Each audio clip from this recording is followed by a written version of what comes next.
कोई हमें बहुत ज़्यादा परेशान कर रहा है या बहुत दुख दे रहा है, तो निश्चित ही हमने उसे उसके पिछले जन्मों में, अपने पिछले जन्मों में उसे उतना ही दुख दिया होगा, इसीलिए वो हमें इतना दुख दे रहा है। इस बात को अपने अंतर मन से स्वीकार ले और रोज़ सुबह उठ के अपने परमात्मा से, अपने भगवान से, जो भी जिनको आप मानते हैं उनसे क्षमा मांगे और क्षमा अर्चना करें कि हमने जिसके साथ जो भी कुछ बुरा किया है हम उनसे क्षमा मांगते हैं।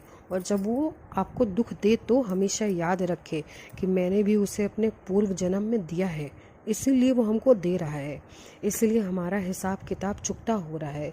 इस खुशी में रहें आप कि दुख ही नहीं, क्योंकि अगर हमारा कर्ज कम होता है तो हम हल्के हो जाते हैं। इसी प्रकार अगर हमारा बुरा कर्म कम हो रहा है तो इसमें खुश रहें कि अगर आपके साथ कोई बुरा कर रहा है तो ये मानिए कि ठीक है, हम खुश हैं, अच्छी बात है, ये मेरा कम हो रहा है, इसमें कोई दुख ना हो। और कोशिश यही करें कि सुबह उठ के परमात्मा के सामने बैठ के आप जहाँ भी हों वहीं अपने बिस्तर से नीचे उतर के बैठें और भगवान को याद करें और उनसे ये अरदास लगाएं कि हमने अपने इस जन्म में, अपने पूर्व जन्म में जिस किसी भी आत्मा के साथ, जिस किसी इंसान के साथ बुरा किया है, उन सब से मैं दिल से क्षमा मांगती हूँ और आप प्लीज़ मुझे माफ़ करें। मैंने आपका वो जितना भी दिल दुखाया है, मुझे इस बात का बहुत ही खेद है और इस जन्म में मुझे ये बहुत एहसास है कि मैंने आपका दिल दुखाया है। तो प्लीज़ मुझे आप क्षमा करें और मुझे आगे बढ़ने दें।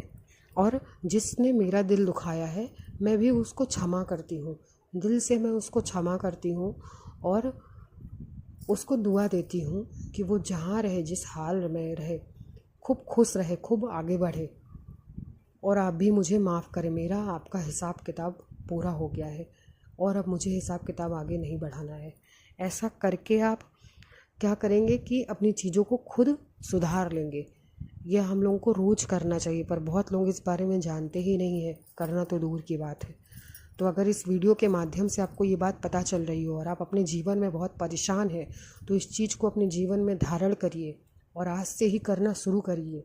ये समझिए कि भगवान ने ये वीडियो आप तक पहुंचाया है ताकि आपके जीवन में आपका कल्याण हो, आपके बुरे कर्म ठीक हो सके, क्योंकि हमें पता नहीं होता है कि इस चीज़ का समाधान क्या होगा।